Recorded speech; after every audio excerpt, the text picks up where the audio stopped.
সমষ্টিত প্ৰাৰ্থিত্ব প্ৰত্যাশাৰ মাজত নিৰ্বাচন কেন্দ্ৰিক তৎপৰতা দিনে দিনে বৃদ্ধি পাবলৈ ধৰিছে। নাৰী শক্তিৰহে নাশ কৰিব নেকি? এইবাৰ জাগিৰোড সমষ্টিৰ বিধায়কগৰাকী ৰাজনীতিক কেৰিয়াৰ অসম্ভৱকো সম্ভৱ কৰাৰ অপ্ৰাণ চেষ্টা জাতীয় কংগ্ৰেছ দলৰ এগৰাকী মহিলা প্ৰত্যাশী প্ৰাৰ্থী।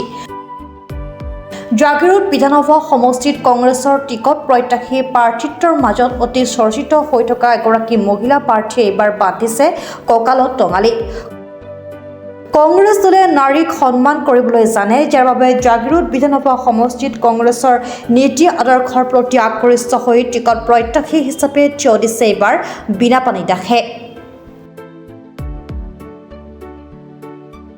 আমি আগবাঢ়ি আহিছোঁ যাতে আমি এই চৰকাৰক এইবাৰ নাশ কৰিব পাৰোঁ। সেই গতিকে আমি সকলোৱে ৰাইজৰ লগত মিলি জুলি যাতে এই চৰকাৰক নাশ কৰি আমি অনাগত ইলেকশ্যনত আগুৱাই যাব পাৰোঁ আৰু আমাৰ এই চৰকাৰখন আমি গঠন কৰিব পাৰোঁ, সেই প্ৰস্তুতি আমি সম্পূৰ্ণৰূপে আমি চলাই আহিছোঁ। আপোনাৰ ইছ্যু কি? মোৰ ইছ্যু আপোনালোকে গম পাইছে যে এতিয়া নিবনুৱা সমস্যা আছে আৰু ধৰক বিভিন্ন ধৰণৰ চিণ্ডিকেট দুৰ্নীতি পৰা আদি কৰি এইবিলাক ঘটনা ঘটি আছে। আৰু যিহেতু মই এগৰাকী মহিলা প্ৰতিদ্বন্দ্বী, সেই মহিলাসকলক যিটো এতিয়া 1250 টকা দি অৰুণোদয় দি আছে, সেইটোৰ ওপৰত যাতে আমি আমাৰ চৰকাৰখনে তেওঁলোকক এতিয়া হিতাধিকাৰীহে দি আছে, তেওঁ হিতাধিকাৰী সজাই আছে। আমি যেনেকে আমাৰ মহিলাসকলক আমি ভালদৰে আমি প্ৰতিষ্ঠা দিব পাৰোঁ আমাৰ সমাজত, তেওঁলোকে যাতে এটা ভালদৰে প্ৰতিষ্ঠিত হ'ব পাৰে, সেই গতিকে আমাৰ চৰকাৰখনে আমি পদক্ষেপ ল'বৰ কাৰণে চেষ্টা কৰি আছোঁ। কংগ্ৰেছ দলৰ কোনটো দিশে আপোনাক আদৰ্শৰে আপোনাক উৎসাহিত কৰিলে? কংগ্ৰেছ দলটো আপুনি বাছনি কৰি ল'লে, বেলেগ বিকল্প আপোনাৰ হাতত নাছিল নেকি?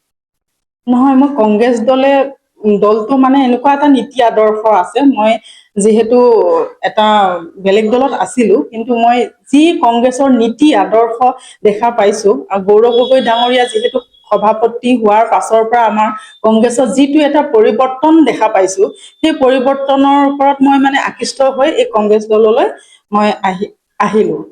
ধৰি লওক আপুনি জাগিৰোড বিধানসভা সমষ্টিৰ পৰা জয়যুক্ত হ'ল, প্ৰাৰ্থিত্ব আগবঢ়ালে, ৰাইজে ভোট দিলে, আপুনি জয়যুক্ত হ'ল, আপোনাৰ প্ৰথম কাম কি হ'ব? প্ৰথম কাম, যিহেতু মই মহিলা এগৰাকী প্ৰতিনিধি, মহিলাসকলৰ বাবে মই চিন্তা কৰিবলৈ আগবাঢ়ি যাম। মহিলাসকলৰ যিটো আজি এতিয়া আমাৰ সমাজত যি সমস্যা সৃষ্টি হৈ আছে, সেই সমস্যাৰ ওপৰত মই চিন্তা চৰ্চা কৰি মই আগবাঢ়িব চেষ্টা কৰিম। আচলতে মৰিগাঁও জিলাত তিনিটাকে সমষ্টি আছে। হয়, এই তিনিটা সমষ্টিৰ ভিতৰত আপুনি জাগিৰোড সমষ্টিটো কি ভাবি বাচিব? জাগিৰোড সমষ্টি হৈছে অনুসূচিত জাতিৰ সমষ্টি। যিহেতু মই SC পৰা মই বিলং কৰিছোঁ, সেই গতিকে মই এই কাৰণেই মই জাগিৰোড সমষ্টিটো বাছি লৈছোঁ। মৰিগাঁৱৰ পৰা বুবুনাথৰ ৰিপৰ্ট, প্ৰাতঃটাইম ডিজিটেল। শদিয়াৰ পৰা ধুবুৰীলৈ, বৰাকৰ পৰা ব্ৰহ্মপুত্ৰলৈ সকলোৰে মাজত চিনাকি এটা নাম প্ৰাতঃটাইম।